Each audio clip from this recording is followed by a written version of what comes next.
Hello hi అందరికీ జై శ్రీరామ్, భారత్ మాతాకి జై. అసంబంధాల వాక్యాలు ఈ సిరీస్కి స్వాగతం. మనం ఇప్పుడు కొత్త నిబంధనలో ఉన్నాం.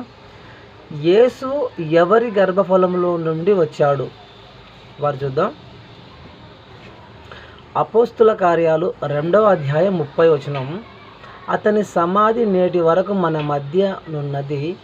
అతడు ప్రవక్త అయి ఉండెను గనుక అతని గర్భఫలములో నుండి అతని సింహాసనము మీద ఒకనిని కూర్చుండబెట్టుదునని దేవుడు తనతో ప్రమాణపూర్వకముగా ఒట్టు పెట్టుకొని సంగతి అతడికి ఎరిగి ఉండెను.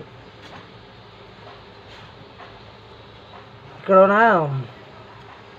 దావీదు గురించి చెప్తున్నారు. ఇక్కడ దావీదు దేవునికి ప్రియభక్తుడేనా? ఈయనకు బైబిల్ దేవుడు ఒక ప్రమాణం చేసి ఉంటాడు. నీ గర్భఫలంలో నుండి వచ్చే వానికి నీ సింహాసనాన్ని ఇస్తాను, అతడే మెస్సయ్య అని చెప్పుకుంటా వస్తుంటాడు.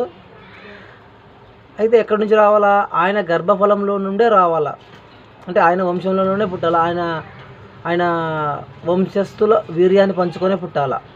అయితే యేసు ఎవరికి పుట్టాడు? ఇదే బైబిల్ చెప్తుంది.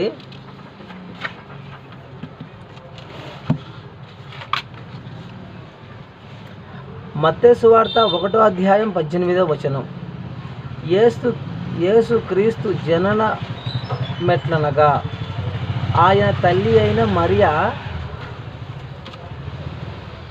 మరియ యోసేపుకు ప్రదానము చెయ్యబడిన తర్వాత వారేకము కాక మునుపు ఆమె పరిశుద్ధాత్మ వలన గర్భవతిగా ఉండెను. యేసు తల్లి ఎవరితోటిగా కడుపు చేయించుకుంది? పరిశుద్ధాత్మతోటిగా కడుపు చేయించుకుంది. ఇక్కడ ప్రమాణం ఏమనుంది? దావీదు రక్తాన్ని పంచుకొని, దావీదు వంశస్థుల వీర్యాన్ని పంచుకొని పుట్టిన వాటి గురించి అక్కడ ఉంది. ఇక్కడేమో పరిశుద్ధాత్మ వలన గర్భవతి అయిందంట. అసలు